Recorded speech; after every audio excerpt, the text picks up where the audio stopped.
మనం చాలా ఆనందంగా సరదాగా ఆడుకునే పండుగలలో హోలీ ఒకటి. కానీ దీని వెనుక ఉన్న భక్తి, ప్రేమ, ఒక కొత్త జీవితం మొదలవ్వడం ఇలాంటి కథల గురించి మీరు విన్నారా? ఈ కథల గురించి తెలుసుకున్నాక ఈసారి హోలీ మనకు చాలా కొత్తగా అనిపిస్తుంది. స్టోరీ 1. మనందరికీ తెలిసిన ప్రహ్లాదుని హిరణ్యకశిపుని కథ ద్వారా ఈరోజు మనం హోలీ జరుపుకోవడానికి గల సందర్భం గురించి మాట్లాడుకుందాం.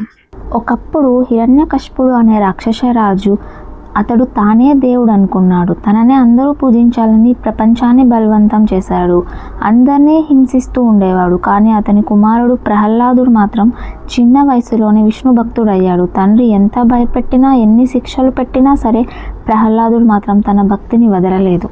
ఇంకా హిరణ్యకశిపుడు చాలా కోపంతో, ఆవేశంతో ప్రహ్లాదుని సంహరించాలని నిర్ణయించుకుంటాడు.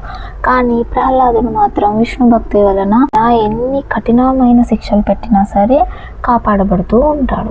ఇంకా హిరణ్యకశిపుడి ప్రయత్నాలన్నీ కూడా విఫలమయ్యాక అతను బాగా ఆలోచించి తన చెల్లెలు హోలికను పిలిచి ఈ విధంగా చెప్తాడు. హోలిక, నిన్ను మంటలు దహింప చేయలేవు అనే వరం ఉంది కదా నీకు. కాబట్టి నువ్వు ప్రహ్లాదుని తీసుకుని మంటల్లోకి వెళ్ళు, ప్రహ్లాదుని సంహరించు అని చెప్తాడు. అదే విధంగా హోలిగా ప్రహ్లాదుని ఒడిలో కూర్చోపెట్టుకొని మంటల్లోకి వెళ్తుంది. కానీ ఆశ్చర్యం ఏమిటంటే అందరూ చూస్తుండగానే భగభగా మండే మంటల్లో హోలిక దగ్ధమై బూడిదైపోతుంది. కానీ ప్రహ్లాదుడు మాత్రం హరినామస్మరణ చేసుకుంటూ హాయిగా ఉన్నాడు. ఇక్కడ చెడుపై మంచి గెలిచిన సందర్భంగా ఆనాటి నుండి ప్రజలందరూ కూడా తమలోని చెడు భావాలను మంటల్లో కాల్చివేయాలని మంటలు మండించి మరుసటి రోజు ఆనందంగా రంగులు చల్లుకుంటారు. స్టోరీ 2. ఇంకో అందమైన కథ కూడా ఉంది. చిన్ని కృష్ణుడు ఒకసారి తన నీలం రంగు చూసి బాధపడుతూ ఉంటాడు. కన్నయ్య వాళ్ళమ్మ దగ్గరికి వెళ్ళి ఇలా అడుగుతాడు, రాధా ఎందుకు తెల్లగా ఉందమ్మా, నేను ఎందుకు నీలంగా ఉన్నాను అని అడుగుతాడు. అప్పుడు యశోదమ్మ నవ్వుతూ అంటుంది, నీవే ఆమె ముఖానికి రంగు రాయి అని అంటుంది. అప్పుడు కృష్ణుడు రాధకు రంగు రాస్తాడు. ఇది ప్రేమగా సరదాగా మారింది. అందుకే హోలీ మనుషుల రంగుకు భేదాన్ని తీసి ప్రేమకు, స్నేహానికి పండుగగా నిలిచింది. స్టోరీ 3. ఒకసారి సతీదేవిని కోల్పోయిన కారణంగా శివుడు చాలా సంవత్సరాలు తపస్సులో లీనమై ఉన్నాడు.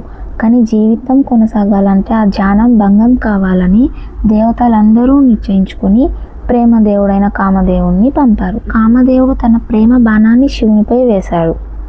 ఇంకా అంతే, ఒక్కసారిగా శివుడి 3వ కన్ను తెరుచుకుంది. కామదేవుడు భస్మమయ్యాడు.